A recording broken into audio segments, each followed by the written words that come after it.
আমাদের জাতীয় নেতা তোফায়েল আহমেদ, উনি তো আর হঠাৎ করেই রাজনীতিতে আবির্ভূত হয় নাই। ওনার ছাত্র জীবন যেভাবে বেড়ে উঠেছে,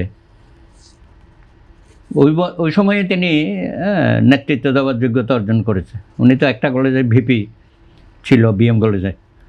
তারপরে ঢাকায় আসলো। ঢাকায় আসার পরে তো এখানে ছাত্রলীগের যে সমস্ত সাংগঠনিক কার্যক্রম ওটাতেই থাকলেন। তখনকার ইকবাল হলে উনি সহসভাপতি ছিলেন। পরে আবার ওই ডাকসুর, তখন কিন্তু ওই বিডি সিস্টেম হতো আর কি, হল ভিত্তিতে। এক একবার এক এক হলের নেতৃত্ব থেকে ডাকসুর ভিপি জিএস বাই রোটেশন তখন হইতো। তো সেভাবেই তোফায়েল ভাই ভিপি হলেন।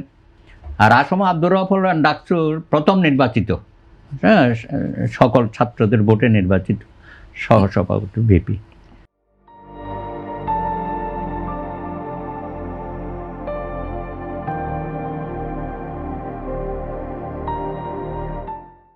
এই 11 দফা আন্দোলনের তো আমরা বলি যে শুধু অন্যতম নায়ক না, মহানায়ক।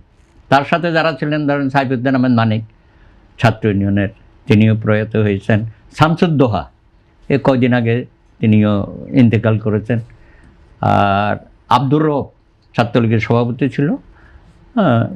এরা মানে 11 দফা আন্দোলনের সাথে পুরোপুরি সংশ্লিষ্ট ছিল। আবার এনএসএফের থেকেও কয়েকজন আসছিল, নাজিম কামরান চৌধুরী একাংশ বলা হয় আর কি। সেই উত্তাল দিনগুলোতে আমরা তোফায়েল ভাইকে খুব কাছে থেকে দেখার সৌভাগ্য হয়েছে, এবং তার নেতৃত্ব সারা বাংলাদেশে ছাত্র সমাজ না, জনগণের মধ্যে তখন কিন্তু মোটামুটি 11 দফা আন্দোলনের সাথে যারা নেতৃত্ব দিয়েছে তারা সকলেই জাতীয় নেতা হিসেবে নিজেদেরকে প্রতিষ্ঠিত করেছে, এবং বাংলাদেশ হওয়ার পরও তাদের সেই অবদান আমরা লক্ষ্য করেছি। তোফায়েল ভাইয়ের সাথে আমার প্রথম দেখা হয় 1969 সনের পহেলা বৈশাখ। এখানে ডেমরা অঞ্চলে একটা ঘূর্ণিঝড় হয়ে যায়। তো আমি তখন রাজশাহী ইউনিভার্সিটিতে আমাদের সর্বদলীয় ছাত্র সংগ্রাম পরিষদ ছাত্র ইউনিয়ন থেকে আমি প্রতিনিধিত্ব করছি। আমরা ঢাকায় আসলাম রিলিফ ওয়ার্ক করার জন্য রাজশাহী বিশ্ববিদ্যালয় থেকে। তোফায়েল ভাই আমাদের রিসিভ করলো টিএসসিতে। তারপরে উনি আবার আমাদেরকে ওখানে একটা চিটাগাং হোটেল আছে ঢাকা কলেজের সামনে, খুব জমজমাট তখন একটা ছাত্র রাজনীতির সমস্ত তুকো ছাত্র নেতারা ওখানে যেত, এইসব পলিটিক্যাল আলাপ আলোচনা হতো। মধুর ক্যান্টিনের বাইরে চিটাং রেস্টুরেন্টটা খুব ছিল তখন। সেখানে উনি আমাদেরকে দুপুরের খাওয়ানো, ওখান থেকে রিক্সা করে আমাদেরকে নিয়ে গেল বঙ্গবন্ধুর সাথে দেখা করার জন্য। এই প্রথম দেখা কিন্তু বঙ্গবন্ধুর সাথে আমাদের বাইরের ছাত্র নেতা হিসেবে। তো বঙ্গবন্ধু সেই দিন আমাকে পরিচয় করে দেওয়ার পরে তখন বললো যে উনি তো ছাত্র ইউনিয়নের থেকে আসছেন। তো বঙ্গবন্ধু খুব আদর করে আমাকে কাছে নিয়ে বসে, বলে তোরা তো ছাত্রলীগ, তোদের সাথে তো সবসময় কথা হয়, ঠিক আছে ও আজকে আমার পাশে বসবে। তো এটা কিন্তু তোফায়েল ভাই এই পরিবেশটা তৈরি করে দিয়েছে। পরে অবশ্য গণভবনও যখন বিভিন্ন দাবি দাওয়া নিয়ে গেছি বঙ্গবন্ধুর সাথে ওখানে দেখা, তোফায়েল ভাই তো তখন ওখানে রাষ্ট্রীয় দায়িত্ব পালন করছেন। তো আমার কথা হচ্ছে, এই ধরনের নেতা আমরা আগামী দিনে তৈরি করতে পারবো, এটা একটা হতাশার মধ্যেই আমরা আছি। সেই নেতৃত্ব আমরা, আপনার 69-এর যে গণ অভ্যুত্থান, তোফায়েল সাহেবদের নেতৃত্বে সারা বাংলাদেশ কিন্তু তখন প্রশাসনিকভাবে তারা কিন্তু এটা চালাচ্ছে। ওনারা যে নির্দেশনা দিচ্ছে, সারা বাংলাদেশের মানুষ, অফিস আদালত সব কিছু কিন্তু তাদের নির্দেশনায় দেখেছি আমরা। কিন্তু তাদের চাল চলন অত্যন্ত সাধারণ ছাত্রদের মতোই। কোনো একটা ভাবছে এখন, যেমন ওই যে জুলাই আন্দোলনে যারা নেতৃত্ব, তাদের একটা ভাব এসে গেছে না, এরকম ভাব কিন্তু কোনোদিন আমাদেরও ছিল না। আমাদের সামনের সারিতে যারা নেতা ছিল তারা কিন্তু জনগণের সাথে সম্পৃক্ত হয়ে গেছে।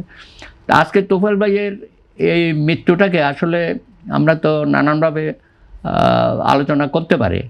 এখানে সরকারের কাছ আমরা তো আশা করতে পারি যে হয়তো সব ধরনের ব্যবস্থা তারা করে দেবে।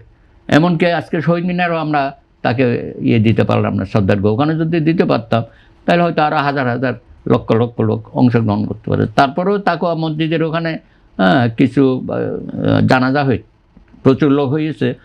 তো কিছু রাজনৈতিক স্লোগানের কারণে ওখানে কিছুটা বিশৃঙ্খলার সৃষ্টি হয়েছে। এটা না হলে ভালোই আর কি।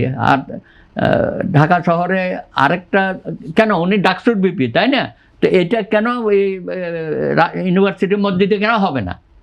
উনি তো XYZ না, তাহলে তার আরেকটা জানাজা শহীদ মিনারেও জানাজা না হোক পুষ্পার্ঘ্য অর্পণের অনুষ্ঠান, আর ঢাকা ইউনিভার্সিটি মসজিদে তোফাইল ভাইয়ের যেহেতু ঢাকা ইউনিভার্সিটি নিয়ে বেড়ে উঠেছে, জাতীয় নেতা হিসেবে পরিচিতি লাভ করেছে, মসজিদে একটা উচিত ছিল। আমি বর্তমান ভাইস চ্যান্সেলর যিনি আছেন, আমি তো মনে করি যে উনি একটা উদ্যোগ নিতে পারতেন।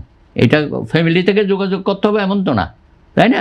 যে যে প্রতিষ্ঠানে আছে সেখান থেকে উনি উদ্যোগটা নিলে পরে এটা পূর্ণাঙ্গ হইতো আর কি।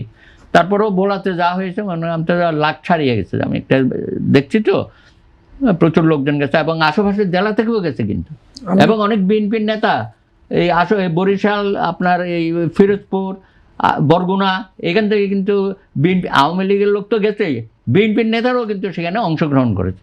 এইটা আমার মনে হয় ওই আপনি যেটা বললেন না, মুক্তিযোদ্ধা হিসাবে তো একটা জাতীয় বীর হিসাবে তো একটা সরকারি আনুষ্ঠানিকতা থাকে, হ্যাঁ, সেখানে গার্ড অফ অনার দেওয়া, সেটি সরকার দিয়েছে।